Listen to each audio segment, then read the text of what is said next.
We did a lot of things tonight. Our main thing was that we were collecting tweets, all related to talk in and around the debate. So some of the tweets are about issues, so people trying to interject issues that maybe wouldn't have appeared in the debate.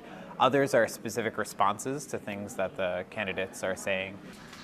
4 years ago, we went through the worst financial crisis since the Great Depression. And then a lot are kind of in-between space, including a lot of sarcasm, humor, jokes.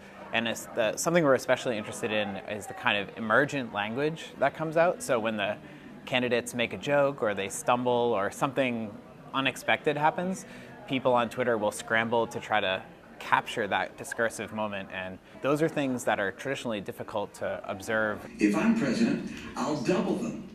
One of the key research questions that we're pursuing is, why is it important? We have a sense, there's a common feeling that it's important, and we can see that evidenced in things like the use of Twitter in journalistic accounts of elections and other sorts of events, and people's willingness to engage with Twitter while they're watching a live event. But we don't really know, we don't have a comprehensive typology of the practices that people are engaged in there. So we know they're not just going there for humor, they're not just going there for information. What are all the shades of practices that go in there? Now, 5 weeks before the election, is saying that his big, bold idea is never mind. People always had fun watching debates. Like, debate watching parties is not a new concept. It goes back to the beginning of people having televisions and radios in their home to be a party to a distant event. But what's different now is that some of the chatter and the humor and the kinds of banter that would have been inside of a home or a bar or a cafe is now visible in little tiny chunks and pieces through this one medium, Twitter, Facebook, these kind of social network sites. And I believe that the economy works best when middle-class families are getting tax breaks so that they've got... Twitter users are a diverse population and they have diverse interests.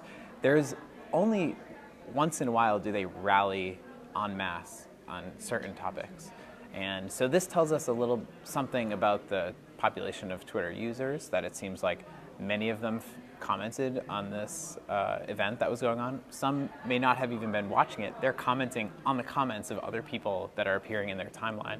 So there's kind of like ramifications and ripples that go through the network that we're not quite sure how to anticipate yet. But the idea of cutting $716 billion from Medicare to be able to balance the additional cost of Obamacare... The surprise we had was principally around the volume of activity. And so we had been preparing for weeks to accommodate a high volume of Twitter activity. And this time, we were still overwhelmed, really, by just the number of messages that people were sending.